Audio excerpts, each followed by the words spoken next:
Turn it off. That's what I would say. It's hard for young people now because they're hooked. They're addicted. If you don't think you're addicted, and I'm talking about anyone, from the highest to the lowest, if you don't think you're addicted, then see if you can turn it off for a week. It got quiet in here, didn't it? Didn't it get real quiet?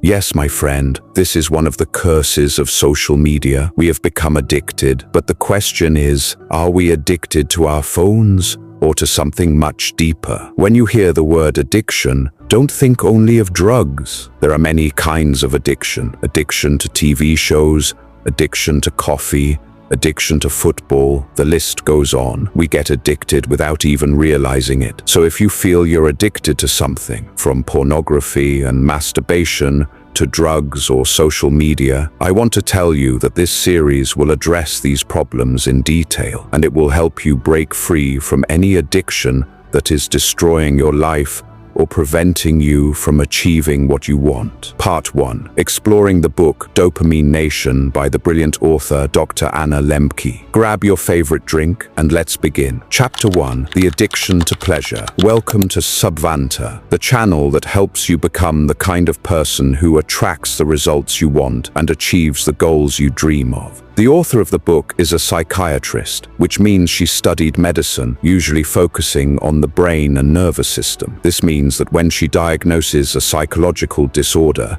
she understands its impact on the brain and the brain malfunction that caused it. The idea of this book is simple. She took the most powerful addiction stories from patients who came to her clinic seeking help and shared them with us. Let's begin with the first story she tells, a story that, as Anna Lembke says, shocked her deeply. Not only because of the story itself, but because of what it represents about the world we live in today and the world we're leaving to our children. Anna Lembke tells the story of a man she calls Jacob. This person has been addicted to pornography and masturbation since a young age, so I will avoid sensitive words as much as possible while still conveying the meaning clearly. She first met him in the waiting room. He seemed like an ordinary man in his early 60s, calm, polite, nothing unusual, but something in his eyes told her he carried a heavy secret. When they sat down in her office, she began the usual way. "How can I help you?" Jacob hesitated, clearly uncomfortable. Then he quietly said something she wasn't expecting. "I was hoping you'd be a man." From that moment, Anna understood that his struggle was deeply personal. Trying to gently guide the conversation, she asked why. After a long pause, Jacob finally admitted, "I've been dealing with compulsive behavior since I was very young." He explained that, as a child, he often felt confused and ashamed, especially after being told that certain natural impulses were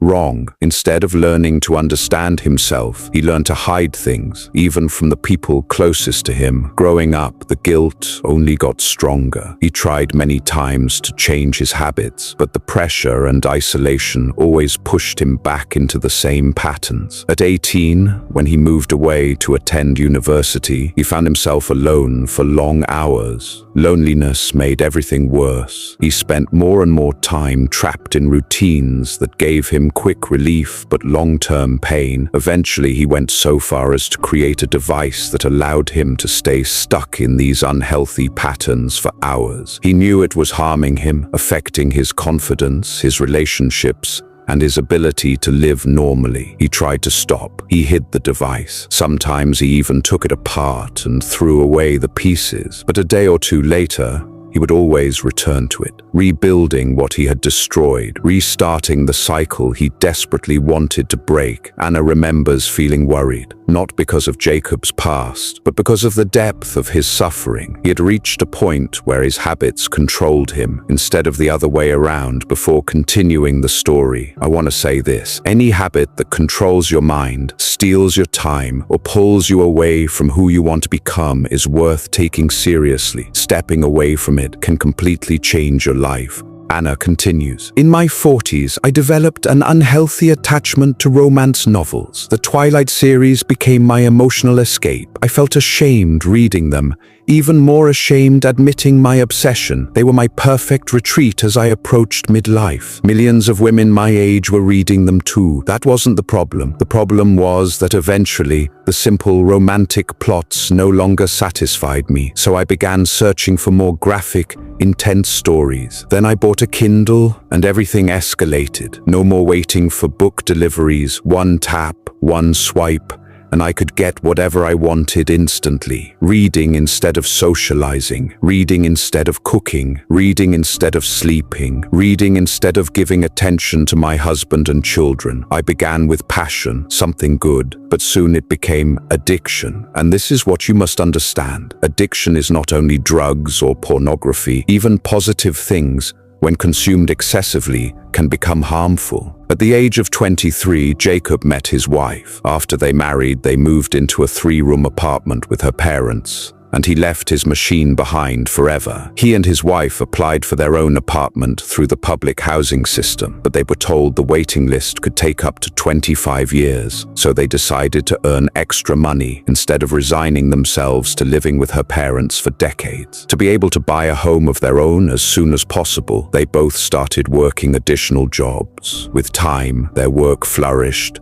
and soon they became wealthy. They managed to buy a house, a plot of land, and they had 2 children. Jacob received a job offer as a scientist in Germany, which secured the family's future both economically and socially. They seized the opportunity to move to the West so Jacob could advance his career and so their children could benefit from every opportunity offered by Western European countries. But what awaited Jacob there was unexpected. Jacob says, "As soon as we moved to Germany, I discovered pornography, porn theaters, and live shows. The city I live in is known for that. I couldn't resist, though I tried. I resisted for 10 years. I'm a scientist. I work hard. But in 1995, everything changed. The internet. I was 42 years old. My life was good. But with the internet, everything started to collapse. And what happened to me happens to all of us. Everything we once had to work hard to obtain can now be accessed with a single click. I'll give you an example. If you crave fish, would you go to the sea to catch it? Or would you go to the fish market to buy it and cook it? Or would you go to a restaurant, order fish, and have it prepared for you? Or, while sitting at home, with just one click you order fish, and it's delivered to your door? Remember, the mind always goes towards the easiest choices. What's easier, scrolling on social media or going to the gym? What's easier, watching entertaining content or educational content? What's easier, reading a book or watching a movie? Your mind always prefers the easier option, and often that option won't help you move forward or achieve your goals. Jacob says, in 1999, I was staying in the same hotel room I had probably stayed in 50 times before for work. I had a major conference and a big lecture to present the next day, but I stayed up all night watching pornography. Instead of preparing my talk, I attended the conference without sleep or preparation. I gave an extremely poor lecture. I was on the verge of losing my job. After that, I told myself, Jacob, you will not do this again. You're going to destroy your life. So I started a new ritual. Every time I went to a hotel, I would put sticky notes everywhere, in the room, on the bathroom mirror, on the TV, saying, don't do it. But I couldn't last even one day. Lembke says, he looked down again, and a long silence filled the room. I gave him time. He said, at that time, for the first time, I thought about ending my life. I believed the world wouldn't miss me, that it might even be better without me. I went out onto the balcony and looked down. 4 floors, that would be enough. Lembke continues, the ease of access to a drug is one of the biggest risk factors for addiction. When obtaining any substance is easy, we are more likely to try it. And once we try it, we're more likely to become addicted. In summary, Jacob's problem wasn't masturbation or pornography. His problem was the pursuit of pleasure. Masturbation was only a tool he used to reach that pleasure. And you and I, my friend, are no different from Jacob. Everything we do in our day is for pleasure, or what we call getting dopamine. And because of the power of this hormone, Lembke made it the title of her book. To understand this well, dopamine is the master hormone. It is the source of your happiness and sadness, your joy and misery, your passion and energy, your excitement and motivation. Literally everything in your life is controlled by dopamine, either directly or indirectly. Of course, when your body consumes a certain substance or engages in a certain behavior to get dopamine, it eventually reduces dopamine flow because you repeat the same behavior. And what do you do after that? You look for a stronger dose or a more extreme behavior to give you a higher dopamine spike. Instead of enjoying an apple, you enjoy a piece of chocolate. And once you're used to chocolate for a bigger dopamine hit, the apple no longer satisfies you. Healthy food becomes tasteless, flavorless. Then we start looking for sauces, burgers, melted cheese, and loaded snacks. If you find yourself in this stage, know that this is a dopamine problem. Lembke says our problem in this era is that we are a dopamine-driven nation. The addictive state we suffer from today is the constant pursuit of pleasure. She says, we have become societies that endlessly chase pleasure. We seek pleasure in food. We seek pleasure in scrolling on Instagram. We seek pleasure in entertainment. We seek pleasure in shopping, and this is disrupting our lives tremendously. You enjoy watching celebrities and their success,